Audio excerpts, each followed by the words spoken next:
Hello, ladies and gentlemen. Welcome back.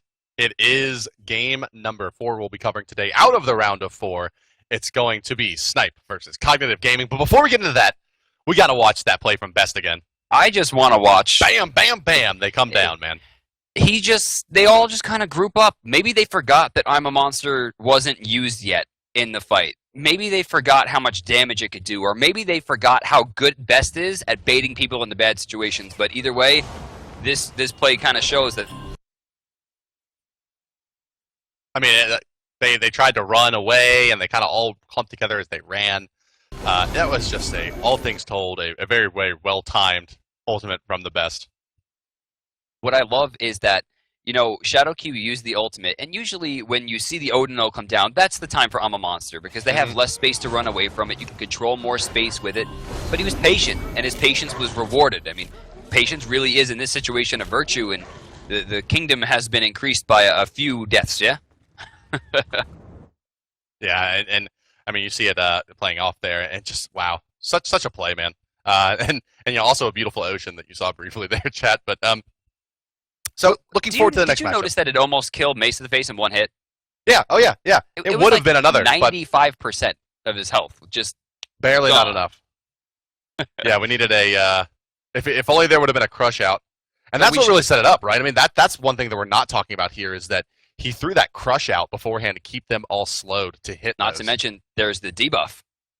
Right, 25% magical protection debuff, I think, is precisely that allows, like, if they're standing in that aura before it goes off, like, whew, the damage he put out. I mean, Mace really almost just died in one global, and that would have been crazy. But enough about Team Dignitas, although they will be going up to fight against the Game Changers in semis. We're going to be swapping down to the bottom side of the bracket, where we'll be checking in with the boys of Snipe, you know, Shing, Allied, Wolfie, and we're going to be watching them go up against Cognitive Gaming, where there's definitely a rivalry brewing. Oh yes. I think that these are.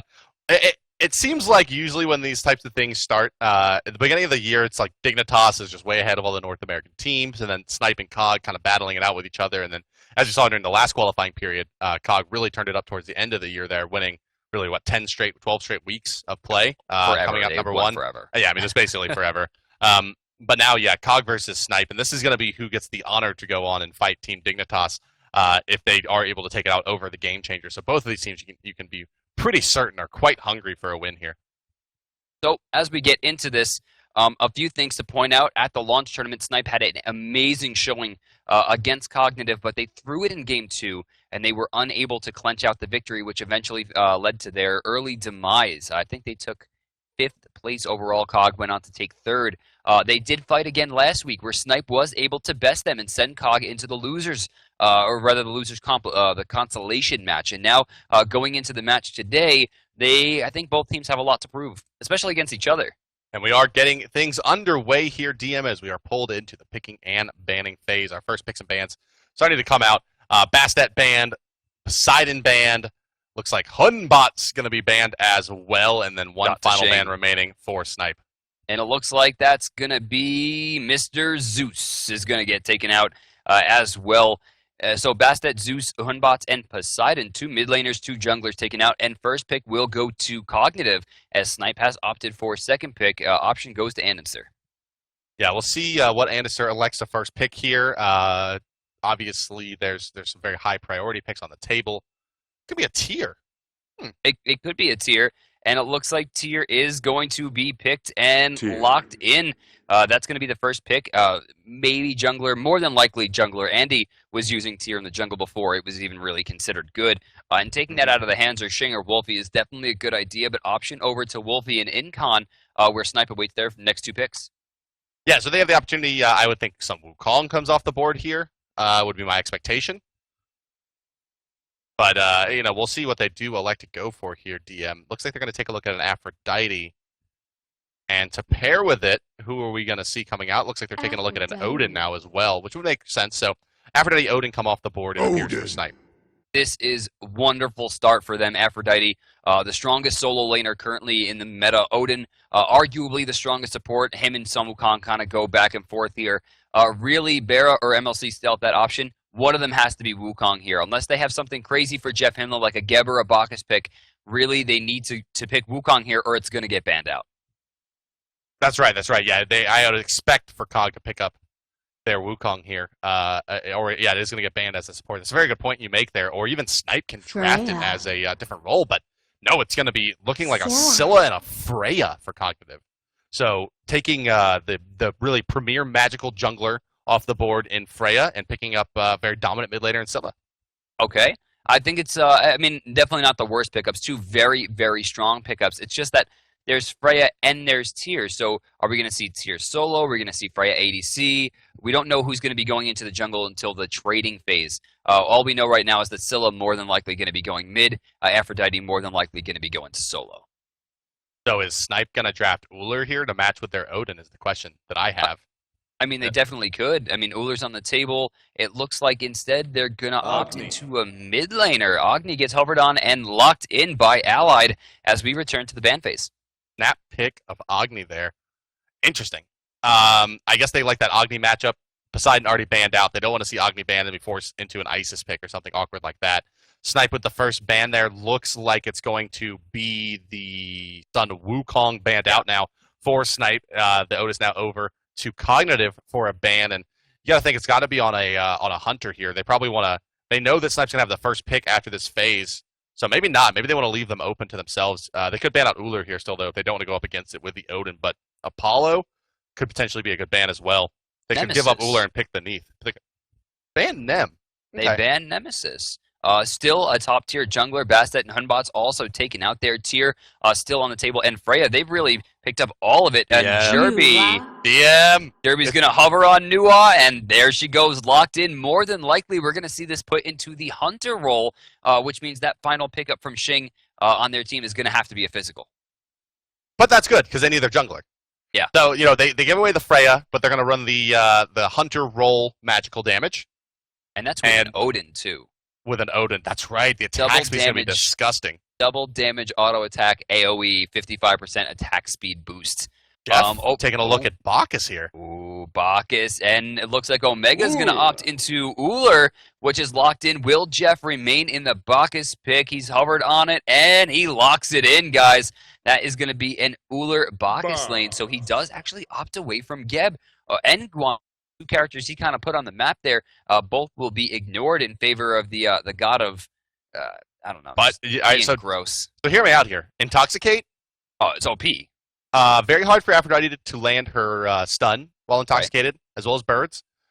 Agni, not so much. Meteor still pretty big AoE. Odin, of course, has all AoEs, but Nua relies very heavily on hitting in-hand attacks, as their mage abilities are not that strong until really, really late in the game. And it's going to be tough for that to come out, and it looks like that Lasses may have set a precedent here, DM, as Xing is going to insta-lock into the Loki. Loki coming back into But favor. Loki to counter who? I don't really understand this pick. I mean, Tyr's too tanky to deal Ullr with and this. Freya, it's got to be, right? I mean, and Scylla, like those kind of like high escapability, low glass cannon style builds. He can My chase issue down, is that but it's Loki is Xing. not an auto attack god. Why would they put Loki with Odin instead of Loki? It seems like they're a little bit of a separation between what they intend to do here. The Odin and the Nua makes sense. The Aphrodite and the Loki makes sense, but them four together, not really seeing it too much. But they do have the Aphrodite Loki, so they do have the, you know, they have the opportunity to get him into the backline safely, but it's just they don't have that Agni, that mage that has to stand still to deal damage.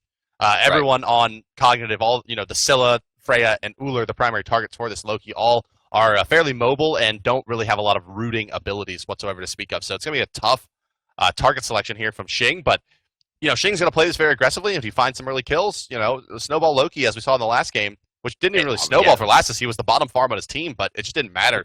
Getting him to that 10,000 net worth mark just means that he's such a monster. Honestly, you know what it is? It's less about Loki being good, and it's more about the fact that Aphrodite's a little bit overtuned right now.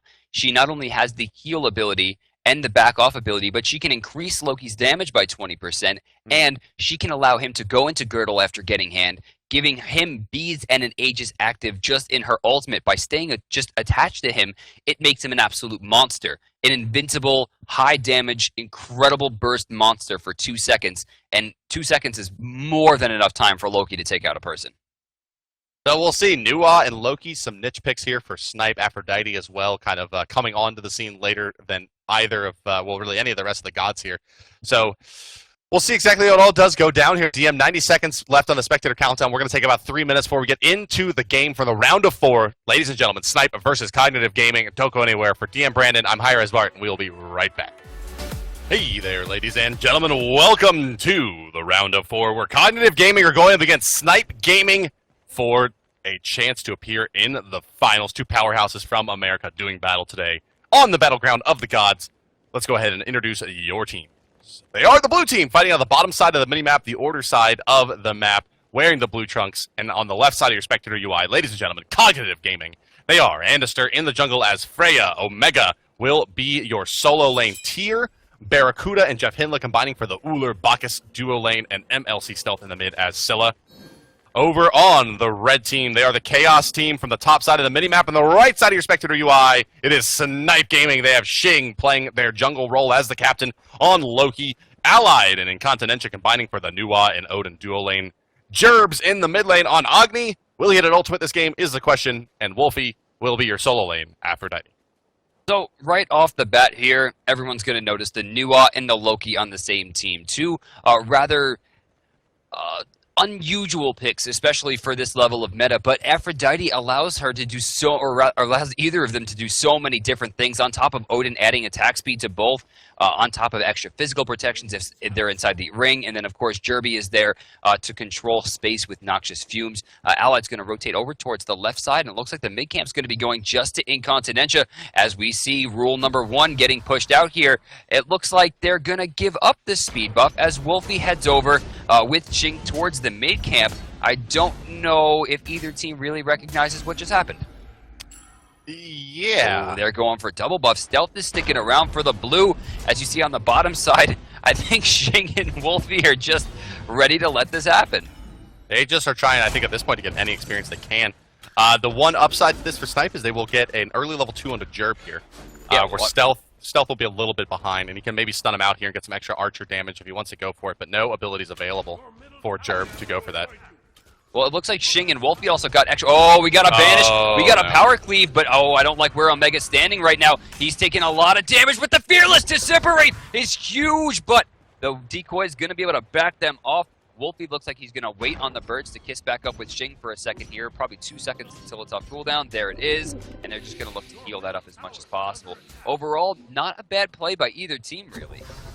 Yeah, and you know, one thing that's really interesting there is it's almost, you're never almost going to see again that many abilities used at level 2 in the solo lane and no kills happen. I mean, you had 2 Fearless Chains coming through, all the aim strikes and vanish from, or the decoy and vanish from Loki, as well as the birds and kiss. I mean, 6-7 abilities used, and now we have a blink Fearless Chain onto Xing yet again, but there's a full minion wave there, Omega. This could be a lot of damage coming out, not enough damage though, as the Freya pulse shot, the splash damage just ripping through the Loki there. That 10% attack speed definitely adding some damage into that as well. As you can see, Xing is still forced underneath the tower, but why are they not rushing Omega down? Just tanking creeps. That's 16 to 17 damage on tier per hit. I'm really surprised to see them not go forward. They're just worried about that rotation back in from Andister, getting the mana back up from being in the jungle of the Bumba's Mask, and if he gets a good angle and the pulse of radiate shots, you know, it's going to force out a lot of, you know, defensive maneuvers from Snipe, and really, with Loki here, they want the more kind of aggressive, we're going to go in on you style. Omega taking a lot of damage here. But Andister with a beautiful double banish, not enough to save his teammate, as Xing, the poison, going to tick down tier, and Omega played that entire engagement pretty poorly, it seems like. Well, as we get into a little past the 2-minute mark, remember guys, we are not going to see the respawn of the mid camps. Allied and Incon kind of rotating around. Jeff kind of sneaking over to protect that buff, making sure that it's not going to get pressured. About 35 to 40 seconds until we see the respawns of the buff there. Barracuda jumping away with Uller, who is still definitely in favor. We're seeing the Allied move forward here. He's doing a lot of damage so far, but hasn't really been able to confirm much of it onto his opponents. Moreover, he's just getting that push potential off. Now, once we get closer to level 8 and level 9, Uller won't have as much of a problem pushing, considering that Bladed Arrow is going to clear the archers by itself, on top of the fact that only a few autos before the melees go down, but Allied can keep an entire wave off a tower easily, just with Flame Strike and auto attacks. Doesn't really have to burn much. Yeah, that's right, and You know, the speed buff. Let's not count out how important that is as part of Nuwa's kit in the duo lane. The number one smoke cloud, giving both him and the support that's there with him additional speed, can be very, very effective for securing kills, especially on a target that's slippery like Barracuda. But it's just really dangerous to even try to fight this Bacchus Uller lane, because if you get belly flop, it's a guaranteed axe stun plus another about 400 damage at this stage in the game. And Nuwa, not known for her high health.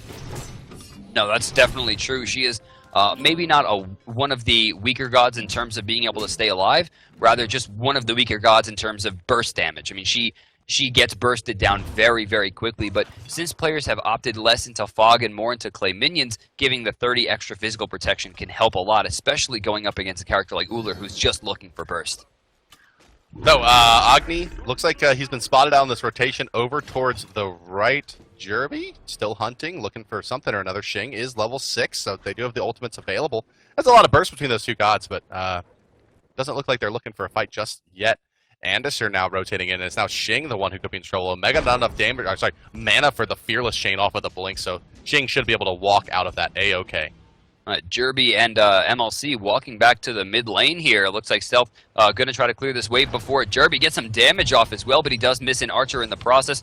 Jerb's just going to dash through and try to get something done here, but really doesn't gain too much overall. In fact, takes about a quarter to a third of his health in the process. Now, as we get over to the 445 mark, you're going to see all the buffs on the map start to really respawn. Left blue has been taken, right blue has been taken. On the bottom side, both are going to be taken on top in a minute, as Xing first rotates into the speed buff to try to get this cleared as fast as possible. We got a very, very early 1500 experience advantage for Snipe at the moment, and that seems to be a bit of a snowball in the mid lane based on Jerby getting that extra level while Cog was running around taking camps.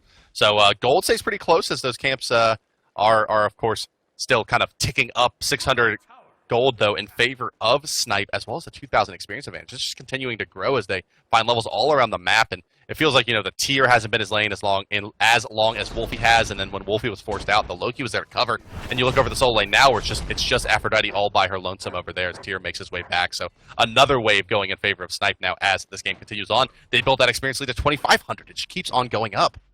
Right there in the mid lane, Jerby did some damage, but he missed the Noxious Fume, which caused him to miss 2 bombs right there. Unfortunately for him, didn't quite get the damage he was looking for. Stealth could have been closer to a third here, which really could have pressured him back to the base at an unfortunate time, as the mid camps are within 30 seconds on the left side and about 35 to 40 seconds on the right. Jumping in, MLC doesn't even know what just happened. The damage from Vanish does not do it. Look at that health. But with the mid-camp spawning right there, even without that kill, it's going to help them secure some experience, but we have a major rotation coming out from Cog. Yeah, we got a 3v3 being set up here. Jeff Hindley going to take the first spell. Not going to get stunned out, just the meteor coming through. Hand coming down. Looks like it was a 1-1 split on the minions. There's a fight continues on. Jeff Hindley, Intoxicate is out. Do they have the damage to secure him? They do as the dash comes through. Xing in a lot of trouble. Looks like he will survive for the moment. Hail of Arrows, not enough to finish him off, and the rotation from Allied is going to give everyone the speed buff to get on out of there. So it is a 1-for-0 trade as the camps are split right side. Omega still trying to finish these off. Birds coming through. Back off. Not enough. I think Omega got one of, not both of those, but the meteor's coming through now. He's in some trouble. Forces the ultimate out of there. Dashing forward is Jerby. He's going to need a stun. How is Noxus Fumes cooldown? No, it's a blink from Omega to get him right on out of dodge and to safety. Right there. Had the blink, or rather the kiss, been up, they could have increased the movement speed, if not by only a small amount, to the Agni, maybe getting him close enough to try to go for that back off or a Noxious Fumes combo. But it looks like, luckily for Omega, the blink was available and he was able to get up. It's still another decent win for Snipe there. 1,800 gold, or rather 1,800 experience and 600 gold in the lead right now. 2 kills up. It looks like they're just pacing themselves so far, and realistically, it's been working. Allied building into the Soul Trap. It's going to be a Book of Thoth coming up for him as well. Book of Thoth. I don't know what happened in ranked play or scrims recently, but everyone realizing that it's been, 4 weeks since the Book of Thoth was changed to be a cheaper item with still the same efficacy, and it's taken almost a month for teams to really start, experimenting with it. And it looks like to be the favored damage item for mages across the board right now. All right, so moving in towards 8 minutes, still no pressure to the Gold Fury. Odin is there, likely at this point, with a level 1 Odin Shout, going to increase the attack speed by a small amount. I think 15 at this level. So not too big, but still can wind up doing Vanish a on decent Jeremy amount of mid lane. damage. He's going to get hit by the Sikkim as well. It's crippled, but the dash in time. Here comes Valkyrie's Discretion. That is a dead Agni. Oh, but Shing's coming in, maybe looking for an opportunity, but those two together were a little bit more than he was willing to bargain for, and will just try to maintain some experience by keeping these guys off the tower. The first kill for Cognitive was a good one, taking Jerby out of the fight. Yeah, they find a good core there, and keeping Agni down is going to be great for them. And it looks like Jerby is going to not be building into the Book of Thoth. It's going to be potentially a Rada Tahuti rush here, or he may leave that Lost Artifact at rank 1 for some time. It does grant 15 magical power and 5 MP5. Not a bad rank 1 item at all. So, moving in here, it looks like Shing is kind of rotating down near this mid camp, not really knowing what he's looking for. He's going towards MLC Stealth, looking for an opportunity, but it looks like he's just going to be spotted out. He's going to move forward. Left side, we have a big grouping, has some major damage coming out. Incon's going to lock Andy into a... Oh, look at the position he's in! Yeah, rock in a hard place and a bunch of spears and also a magical chain link fence. It was pretty much between all of the things there, and now it's going to be a pretty much uncontestable Gold Fury. Only the Scylla. Stealth, a monster, but not that big of a monster. It would take some serious positioning. Here comes the first one. Oh, but he hits Wait, Nerve. maybe he is a monster. Second, I'm a monster. Available. It's going to hit Allied. Not enough damage, but Sentinel coming through. Do they have the Sikkim? Stealth's going to find this in traffic. Bladed arrow. There it is. Shing now the one in some trouble. Does he have another Sikkim? He does. Oh my Stealth God! with the triple kill. What a player. What a play. MLC earning his stripes this game. I'm sure all of you at home were wondering, where is the Cognitive that we've known for so long?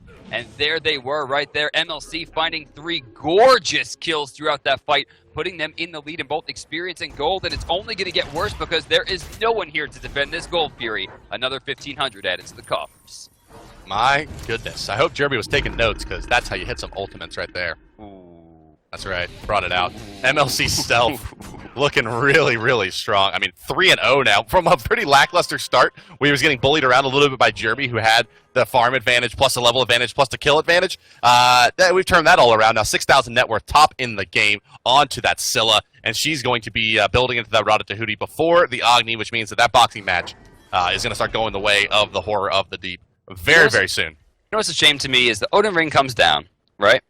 They put in the Pillars of Heaven to lock Annister into this tiny little area, and then Jerby just starts raining bombs in there. It was one of the cleanest, most unique, most brilliant setups I've seen in this game in my entirety as a player or a caster, and no one's going to remember it because MLC Stealth just bodied that team afterwards. Yeah, that's right. The Odin Ring into Nuwa with the Omnibons over the top was such great kind of lining up of your skills and understanding the mechanics of the game and how it all can work versus the Freya. Really makes it impossible for her to do anything. And then, yeah, you're absolutely right. And then Stealth comes through and says, well, I'm going to casually kill your 3 members of your team here. Nice setups, though. Yeah, no, it really was. I mean, the I'm a Monsters were perfectly placed. I really thought we were going to see Barra get one of those kills with the bladed arrow or the hail of arrows, but instead we saw him get it with the crush and then follow up with the Sikkim for the 3rd kill. It was just, this is MLC Stealth through and through. Oh man, it's scary now. So if Scylla builds, quickly enough, Doom Warp's done here. So it's not going to be a Rada Tahuti, of course. With that triple kill and all the gold that he gets from it, it's going to be a quick Doom Warp. And my expectation here is it's going to be Doom Warp directly into Polynomicon. And all of a sudden, Stealth's going to be bursting people for well over 1,000 damage without using his ultimate between the Crush, Sikkim, and Polynomicon proc. And that's when things start getting very, very ugly. And this Odin is not even safe from the burst of the Scylla. All the while, though, Snipe is also building up Wolfie. I mean, he is level 12 right now. While not the highest in the game, he still has a lot of potential in team fights. The only issue is that MLC Stealth is starting to get out of control, and Omega's already ahead. Look at the damage come through onto Wolf right now. He's used the back off. He does have Undying Love available to him, and he will be able to heal up at least some of the damage that has been pushed down. But Omega really just undeterred, doing everything he can to keep himself in this. Andister finds a kill on the ally on the left side lane with the rotation out of the jungle. Now Ring coming out. They're going to try to pick up a kill on the Andy. Shing needs to hit those auto attacks. There they are coming through. Incon and Shing do combine for a return kill on the Andister. But that's the, how many times has Nuwa gone down now? 2nd time. Book of Thoth is done, so as long as she can stem the bleeding for a little bit of time here, get it stacked up and maybe finish off the boot. Still is an opportunity to hit a nice stride in the mid-game damage-wise, but it's going to be tough to stop Stealth. There's a Crush coming out. He's rotating in. Great positioning here behind Shing. Invisibility used. Now not invisible. No Axe, no Sikkim. Too many skill shots missed there. In the meantime, however, the Bacchus rotates all the way across the map to find the kill on Omega. the kill on to the Wolfie solo lane Aphrodite. Not an easy kill to really secure easily. Well, he is down Undying Love in all. Omega level 14 right now, whereas Wolfie is level 13, and Omega has an entire wave in front of him to be able to farm up, putting him even closer to level 15. On his team right now, he is the highest gold, if not by a small margin, and the highest, actually, MLC just overtook him there, but both level 15 right now, the mid and the solo, whereas we see the mid and the solo are level 13 on Snipe. A far cry different than what we saw last week, where Snipe controlled most of the game, but Jeff could be in some trouble here. Xing looks for an opportunity to get a kill and will be forced out, and a nice use of decoy will actually block some shots from Andy there to get him out safely. So, mid lane here, Freya, Scylla, Bacchus all rotating around, and Bacchus has taken the long way home, going to hog out a XP camp on the backside to get himself a little bit more ahead. Let's take a look at our support players. Level 10 on Jeff Hinla, level 13 on Incon. Where did Incon find all of this experience? I have no idea. I mean, realistically, he hasn't really been doing too much in the lane. He's been rotating a lot, but he is level 13 right now, which actually ties him with the solo laner. Looking at the board, I mean, that's got to be pretty rough, honestly. Whereas Jeff Hinla is only level 10, but his team is much, much higher level overall. MLC Stealth 15, Barracuda 15, Omega 15, and the items are pretty big at this point as well. MLC has the Doom Orb, probably very close to stacked up at this point. Enchanted Trinket almost getting turned into a Doom Orb. He's 1,000 gold away from that. Once those things are finished, Scylla is just going to be, you can't control her anymore. I mean, she's uncontrollable right now. That's a good point. With the Doom Orb and the Sentinel, plus her level 16, got a nice big fat HP pool. It'll take, at least 2 gods, probably also an Assassinate from the Loki, but Loki level 12, level 13 Incon, level 14 Jerb, Stealth sitting at 16. So, it may take all 3 of them to actually take him down. They need enough burst to stop him before Sentinel comes out, and that's just not an easy task. Taking a look at Stealth's active Greater Purification beads. So, I mean, he can drop the cooldown on it while making himself CC immune. And that seems like that's really been the theme this week for week number 2 North America is the cooldown reduction from Purification beads. Yeah, people have been doing it a lot. I mean, if they can get aggressive pop beads to give themselves not only CC immunity in their aggression, but the extra cooldown reduction, and it's been working. Look at Xing pull the decoy over. He gets the hand of the gods. Up into the air goes Andy to try to rain some damage down. Overall, not too much gain so far. We're going to see the Flame Strike go out, but the Belly Flop go to avoid it completely. Xing does manage to take his blue buff back for his team, but overall, not too much game. Stealth could be in some trouble here, does a lot of damage to Xing. He turns into the monster, dodges the shot. Jerby could be in some trouble here, puts himself in a corner, just barely dodges because Stealth doesn't read the full push. As the Gold Fury spawns, it's going to be able to put some damage forth, and now Cog's going to turn their sights there. Ally needs to jump in there quick. Incon gets banished! Doesn't quite get there in time. Andy's saving the Gold Fury. And the thing is that that new ultimate did like half of the Gold Fury's health as it was kited around inside of the pit there. It just kept on going through the beam, so by the time it actually leached over to Jeff Hinla, who was relatively low on health, he didn't really ever get hit by it. It was already at half HP, allowing him to stay in, and then a brilliant banish coming from Andister, and that's why he's considered one of the best junglers in the world. Plays like that, I mean, just such heads-up plays, especially on Freya, really a signature god for him. Xing, ultimate from Aphrodite, force to be used as they're going to dive into the tower. Fearless Chain any moment here, doesn't matter because Stealth has the Crush detonate for just so much damage, and now falling back at their leisure here is the rest of Cog. Barracuda going to throw some pot shots into Wolfie just for the sake of doing it, and now they're going to disengage after the Gold Fury safely, and that's a 6,000 gold lead. Look at Omega, greedy, going for the red buff. Andy comes in as well. They're going to pick that up on top of the Gold Fury. Snipe is not in the same position we saw them last week. Indeed, 6,300 gold behind now as Cog maintains, and also 7,400 experience lead. Now, even taking the mid camps, there's really not much for Snipe to farm on the map right now. Overall, you see all the buffs are down. The red was already taken and left on the ground. The mid camps are gone. The Gold Fury's gone. While there are some creeps on the map, that's pretty much all they can do. And to do that, they're going to have to put themselves in a position where they're going to have to fight. So red buffs being dropped around the map now. Both of them are going to be going the way of the mid laners, it looks like here, as Anderson continues on to XP camps. Agni's sitting on the red buff already for Jerby here. And oh, no, I'm sorry, he didn't pick that up. It actually did go to Loki, it looks like. So, no, not him either. Did they put it on the Allied? I'm not sure where that red buff went, but it is down. I'll find it eventually. Wait, the top red buff? Yeah, top red buff. Who picked that up? That was stolen and dropped. Oh, it was stolen and dropped. Oh, okay, I'm sorry. Andy picked that up before. Very smart play. Omega jumped in there. It's just like, I'm low health, but I can steal this away because we're Cog, and we have no inhibitions about fighting anyone at any given time. That's very true. Yeah, they definitely are prepared and willing to go in, but important pickups on the board here. You do have the Polynomicon finish for Stealth, and the Ratatouille finish for Jerby. Book of Thoth up on Allied as well. That's been there for quite some time, however. So the bigger, damaging items starting to come up. And you got to think, though, it's definitely in favor of Cog. Scylla is just huge, man. Level 18, 9,400 net worth. But let's not count out Omega, who quietly now has farmed his way to the top in the game at 9,800 HP. Or sorry, 9,800 net worth and the height of the Urchin available. And look at Jeremy just getting abused in the mid lane. He just bought Jotun's Wrath. All of it.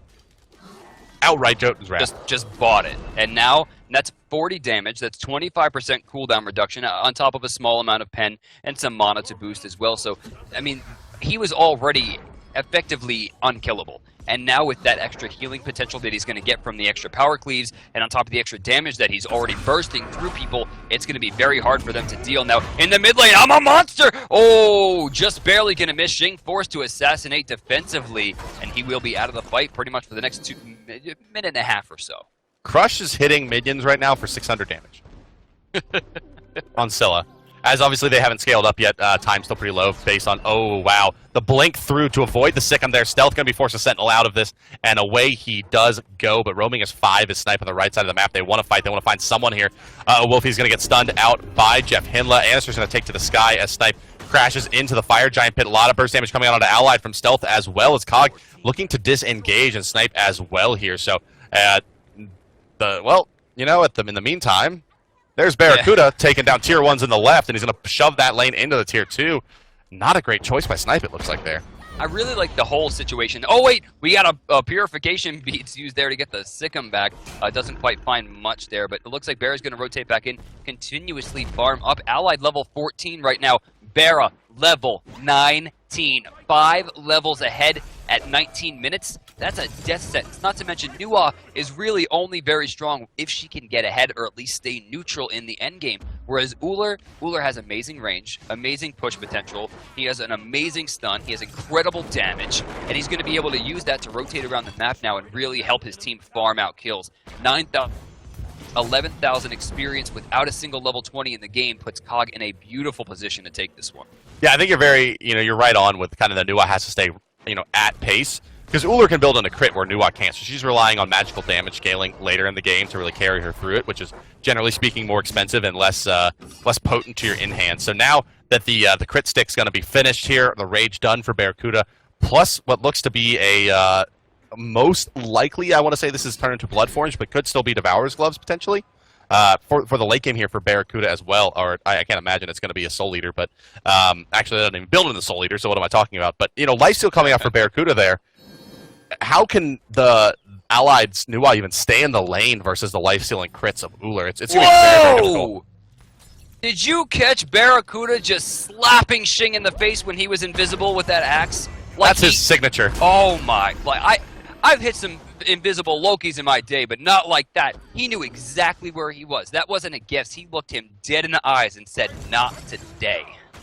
Just knows too much. The players, Snipe and Cog do have played each other quite a few times in tournament play, and I guess Xing's playstyle is nothing new. 2-man Fearless Shane here.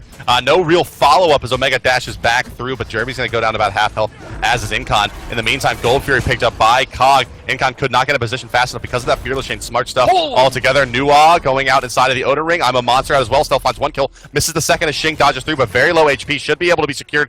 Blink from Omega any moment here. Doesn't matter because Stealth has closed the distance. Now it's a 5-man collapse on to a suspended Wolfie. He uses an ultimate just for funsies, but that is going to be a deicide, ladies and gentlemen.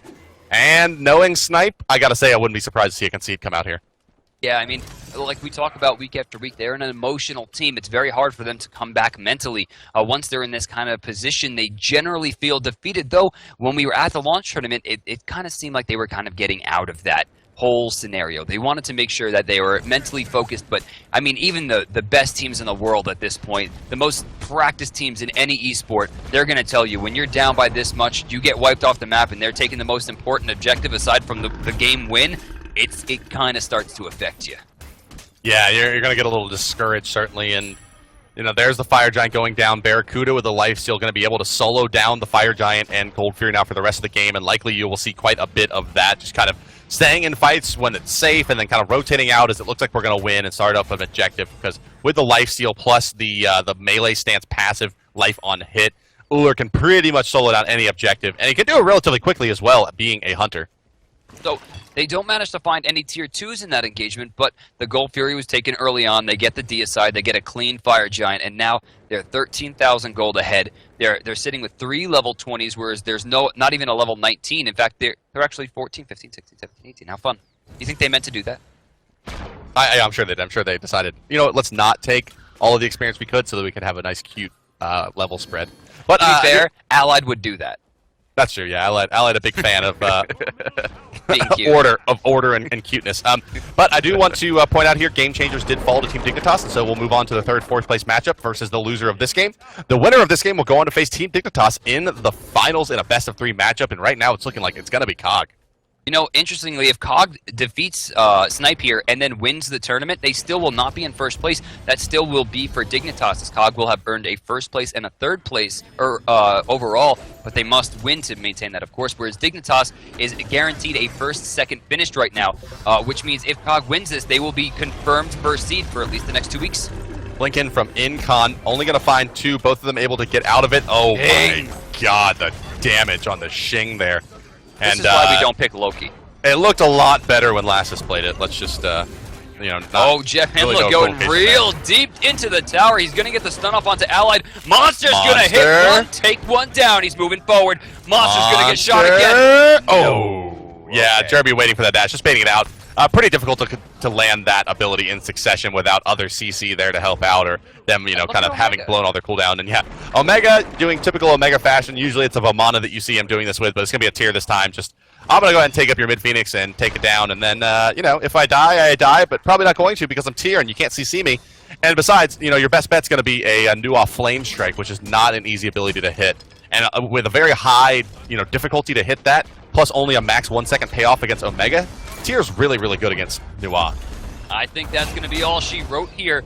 At the end, Allied and Shing actually almost tying in gold, very close in level as well. Incon just barely moving forward, but no deaths for a very long time there in Cog towards the end, and they're going to take an incredibly decisive victory over the Snipe guys. Yeah, it was, and just couldn't get Shing's Loki really rolling there. 1, 3, and 4. I mean, found the 4 assists, but you could tell that they really wanted to get that kind of like Agni Bomb and Loki Assassinate combination out on to Scylla, but with that triple kill from I'm a Monster at the early stages of the mid game, giving her the level advantage, they didn't have the burst to really actually, or the CC chain, it could have been either, to really take her out, and they couldn't commit too heavily to those fights because rotating Blink tier could punish so effectively with the I'm a Monster combination. Plus, they had Freya to worry about, who really didn't take off either. Not a great game for junglers around the board, but Anderson could have pumped out a tremendous amount of damage in extended engagements as well. All right, so we're going to check in with a replay here where Mr. MLC Stealth begins to turn the game around. We're going to...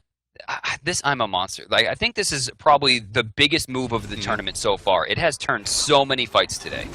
Yeah, I mean, starting off, well, that's right. Yeah, that ability overall has been very effective. But this, this clip, it starts off with the I'm a Monster, but then it's the Sentinel into auto attack there, Polynomicon, to finalize that kill. Just all together, really, really heads up stuff from Stealth. Noticing that they have an opportunity and getting very, very aggressive with his play. And plus, building into those Purification Beads rank 3, it knew that he was pretty safe to get back out of there if he needed to with the Bacchus in the front line. So, all things told, and Jeff Henla hitting an 0-2 and 8. But I think play of this game probably goes to Anister with the Banish onto the Nuwa and the Odin to secure that Gold Fury kill. Incredible. I mean, it not only secured it, but allowed them to turn the fight right back around afterwards. I mean, that's just Andy. He has incredible awareness, and that awareness is going to help Cog as they move in to the finals for the first time in the qualifiers. Well, they'll face off against first seed and I think favorite to win the tournament today, Team Dignitas. But after that game, you got to think that Cog's back. Cog versus Dig, Game Changers versus Snipe is going to round out the bracket here, guys. Snipe versus Game Changers. You can watch through the game client by spectating any of the players once they get underway here in the next couple of minutes. DM and I will be bringing you the best of 3 finals. Team Dignitas versus Cognitive Gaming. We'll take a quick break, and we will be right back with our continuing coverage of the Smite World Championship week number 2 into the grand finals, where we will watch Team Dignitas versus Snipe, versus Cognitive. I'm sorry, don't go anywhere. We'll be right back.